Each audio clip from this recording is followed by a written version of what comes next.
We have The Things You Kill by Alireza Khatami. I think said the director's name relatively closely, hopefully. Boy, it's made a bunch of names here because they're mostly, I think, Turkish. Although they think this is a production that's not out of Turkey. I want to say there was on the little screenshots that came out at the beginning, it said Polish film industry or something. And I think there might be a Canadian connection here as well. Either way, this all takes place in Turkish. I'm assuming most of these actors are Turkish. You have your main character, Ali Özdilek, played by Ekin Koç. I may or may not be saying that name right. You have a character he meets named Rez. We'll talk about Rez in a minute. Played by Erkan Kostendi. And then you have Ali's wife, Hazar, played by Hazar Ergüklü. I'm sure I just nailed all those names. All right. So what do you got? You got Ali and Hazar. And Ali and Hazar are a relatively young couple, very upwardly mobile. They seem pretty successful. They live in a really nice house or apartment, whatever it is. And they're having a little bit of marital trouble, but only mostly just around conceiving. You find out really quickly that he has very low mobility and sperm count, and he knows that that's the cause of their fertility issues, but he is not telling her that. And she is stressed out. It's her fault.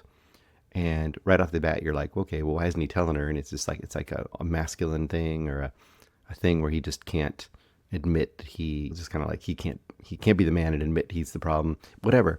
You kind of get that set up, but that isn't the main drama in this story. The main drama involves around Ali's father. Now, Ali's father and mother are both, of course, elderly. He's probably in his late 30s, early 40s. So they are, whether 60s, 70s, whatever it is. And at the beginning of the movie, Ali is helping his mother. She is quite ailing, uses a walker to get around. And when you get there, she has had issues with the bathroom. And in fact, Ali is like a little angry that his father hasn't fixed the pipes and stuff, because obviously that's a problem.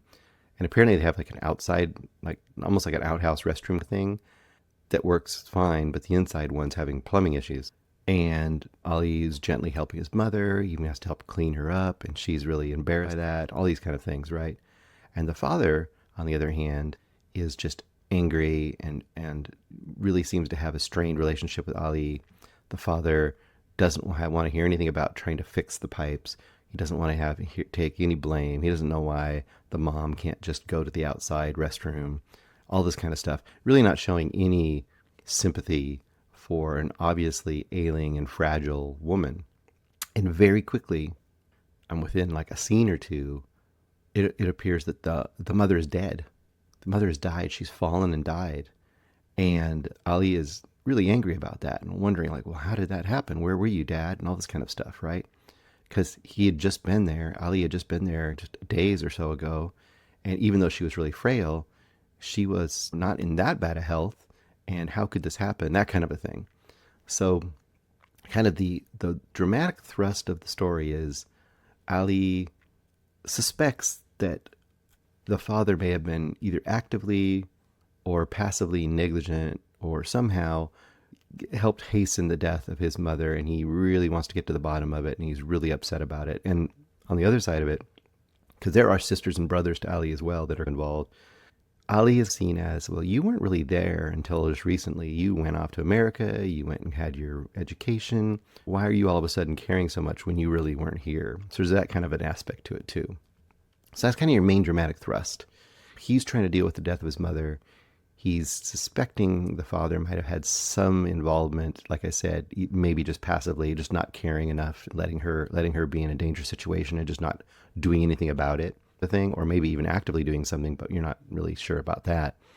And then there's a other little subplot is that Ali, out in his garden, and they call it their garden, and essentially it's out in the, almost looks like out in the desert. He has a nice modern apartment, but kind of this shack and this little grove of dilapidated, like dying, I don't know what it is in the grove, whether they're olive trees or what they are, but they're not doing great. It looks like they need watering and everything. And he'll go out there and he call it their garden, but it's remote. and he'll be out there just spending time. Ali will be. And one day he has a dog, like a German Shepherd or something, and he meets this stranger named Rez. And Rez says, "Hey, take me on," just like out of nowhere, just a stranger. "Hey, take me on, pay me a decent amount, let me live in this shack here, and I will get this garden back up to health. I will get the water going. I'll do what needs to get done." And he's even indicates he's willing to maybe bend a few rules with the local authorities to make sure they have enough water and the well's doing well, the well's deep enough. Do some things to make sure that this happens. And that's your setup. Some strife between Ali and his wife, definite strife between Ali and his father over the death of the mom, and this unusual stranger showing up in their lives. And I'm not going to say where it goes from there other than to say it's a super well acted, super low key drama with, not, I wouldn't say thriller elements, but with, I mean, suspense maybe. There's definitely some mystery of what about would be going on.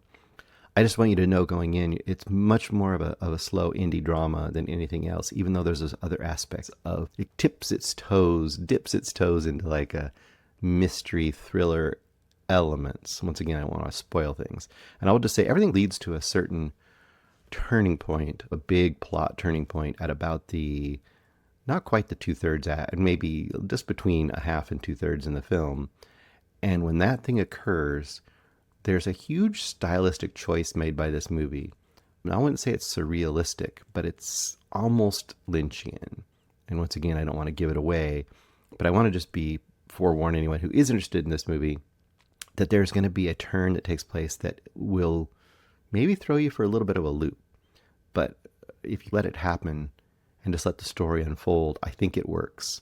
And it's a little bit audacious. It's not super over the top. Now, I say Lynch would be way more over the top. But as far as just doing something with characters that would not be done in just a straight ahead, realistic, quote, sort of movie, then you get a flavor of something that might happen in this movie. At least you won't be surprised 100% if when you are going to this movie that like, oh, it might take a turn that isn't exactly in the realm of realism. I think it's a really solid movie. I think for some people this could be even above that. They could love this movie. I think it does what it does really well. I think it, like I said, it's anchored by some very, very good performances and some really solid direction. It's a movie that knows exactly what it wants to say and how to get there, and it just feels like it's in sure hands. And it feels like it's built on this kind of foundation of this Turkish cinema, like really strong Turkish cinema. And there's a lot of stuff in here, I think, about like art and losing art by going to other lands to learn, like this whole thing about him going to America to learn, and how you're losing this kind of heritage of art from your own world, and that is something rich to be lost. It's interesting. It's a really deep movie, although it doesn't 100% hit me. It might hit me more, obviously, if I was from that area. I get it, but it doesn't 100% hit me emotionally. But intellectually, it's pretty darn great movie. I'm going to stick with 4 stars for The Things You Kill. A bit of a challenging movie, like I said. This is for people who really like indie art house movies, especially international movies. I think for people who like those kind of things, it's super rewarding, and I think it will hit the mark for a lot of people if you are into that style. If you're not, then you probably don't need to go down that road.